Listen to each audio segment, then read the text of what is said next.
In the name of God, the All-Merciful, the All-Compassionate. Good time, ladies and gentlemen. At the beginning of my speaking, I want to express my warm appreciation from the host and all people who has a role in performing this conference. Thank you very much.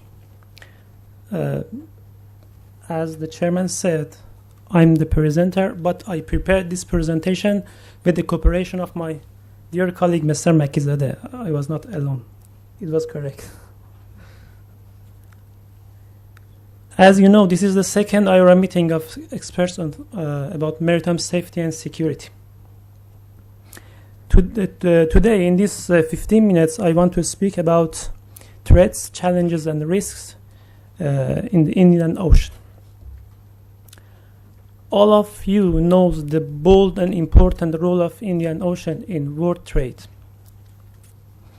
And you know that the great tonnage of energies and fuels pass through this ocean.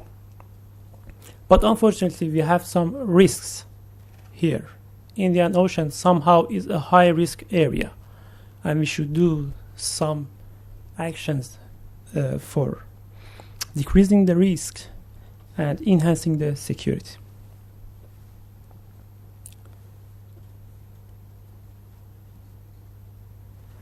As you see in this picture, in Indian Ocean, we have a golden triangle with 3 straits and channels. Hormuz channels in Persian Gulf, Bab el-Mandab, and Malacca channels.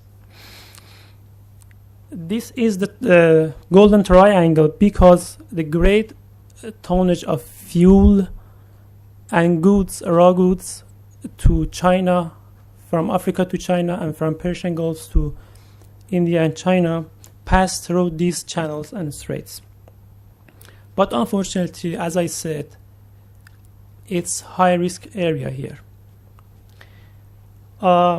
Even the Islamic Republic of Iran made a film for this golden triangle, as the name was 10 degrees latitude. It was a good film that it bolds the importance of this triangle. But the risks and challenges in Indian Ocean. I want to categorize the risks into 2 categories.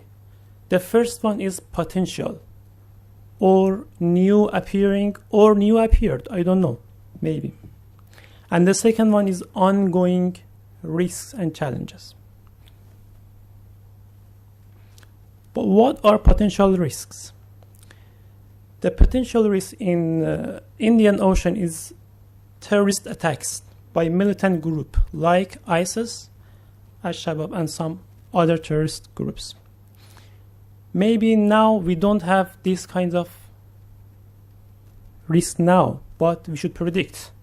Maybe in near future we have this risk, and it's very important to think about it. The goal of terrorist groups is only destroying. Maybe they don't want money, only destroying. So the work is easier for them.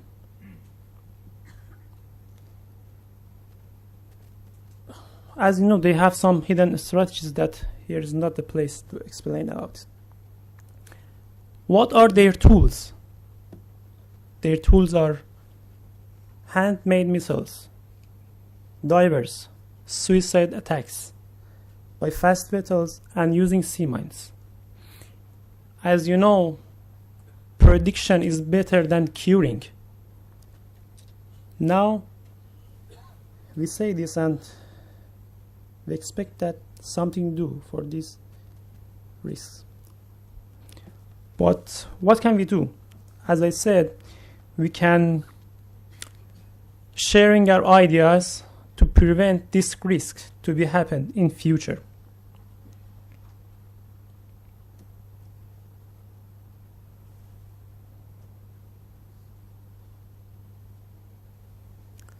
We have some ongoing risks and challenges that I only said the most important one. We have, yes, smuggling, going and some others, but we have piracy risks and armed robbery in Indian Ocean, that the goal is gaining money and goods.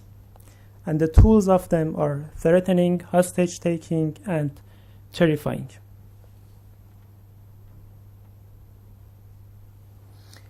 As you see in this picture, the declining impact of piracy on maritime transport in the Indian Ocean, a statistical analysis of 5-year vessel tracking data.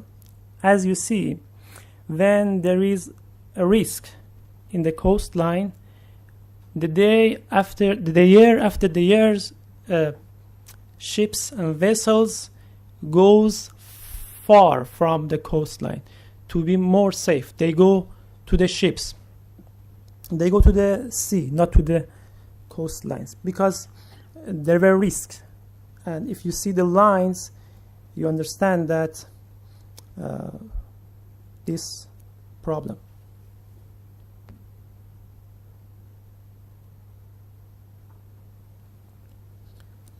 Now I want to speak about the cybersecurity. What is cybersecurity? I think the most and the first problem about cybersecurity is that there is no comprehensive risk assessment about cyber risks on board. Because cyber evolves and changes very fast and quickly, and we should be aware about it. Shipping and communication navigation can be damaged by cyber risks. We have to manage our technology on board. There is something that we can do. We can put passwords. We can use our emails carefully on board. We can have accessibility only to the professional people on board, not all people, to the computer. We should update our antivirus, and we should have drills to be ready to encounter to cyber risks.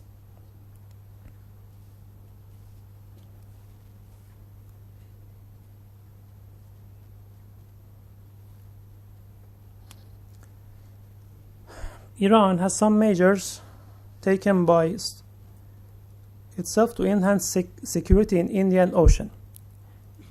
As my friend said, the security is not only military. We had some non-military action, a non-military approach for enhancing security. One of them is drills. Every year we have some drills about piracy and security problems in our ports, and it helps us to promote our security situation. We take part in different seminars and conferences, and this is good for sharing ideas. We teach to our seafarers to be careful about risks and challenges in all over the world, not only in Indian Ocean, but in Indian Ocean too. And we have guidance to ships via infographics and some lectures, some pamphlets, and some other things. As an example, there is, for example, infographic from Marine Insight. It's a good way to aware your seafarers, to teach them what can they do for decreasing the risk of being pirated. As you see here, there are many ways, from water jet to lubricant foam.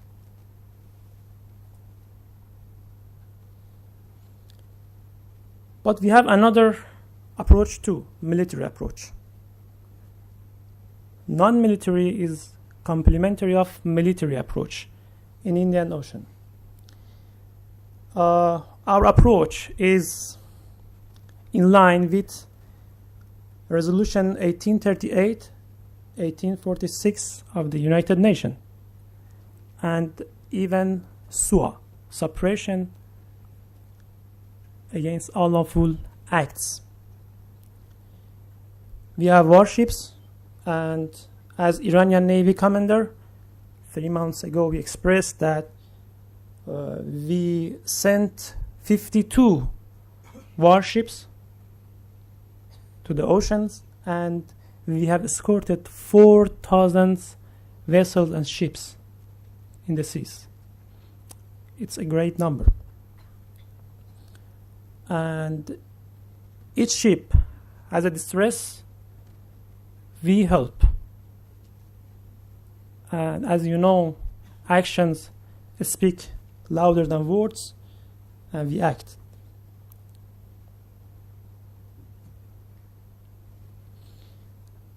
Some other actions of Iran. Iran, as you know, was one of the first countries which performed the ISPS, code from Chapter 11.2 of SOLAS in its country, and now we have the responsibility of reforming the model course of teaching how ships and maritime officers can enhance their security, how we can teach them. And now we are doing that. We are reforming the model course because the IMO give this responsibility to Iran. And even Iran is a victim of piracy, like victim of terrorism. From spring of 2015, 3 fishing vessels were stolen by some pirates and Al-Shabaab terrorist groups. 1 vessel with 14 crew was robbed by Al-Shabaab, and 1 vessel with 21 crew was robbed by pirates. And unfortunately now they live in a very difficult situation. 1 vessel was released by itself. It detained about 4 pirates and go away. Unfortunately, 8 crew, for a bad situation for living, they died. And now we have 15, I think, crew there that they are detained in the hands of terrorist groups and pirates. And their situation is very difficult. We have some negotiation and we want to do something. Islamic Republic of Iran is determined to promote global cooperation benefits of safety and security in shipping in Indian Ocean. And as we are here, it says that we are eager. A suggestion. For IORA and some other things, we can have a memorandum that this memorandum can have some contact points in Indian Ocean that in emergency times we can help each other. Thanks for paying attention.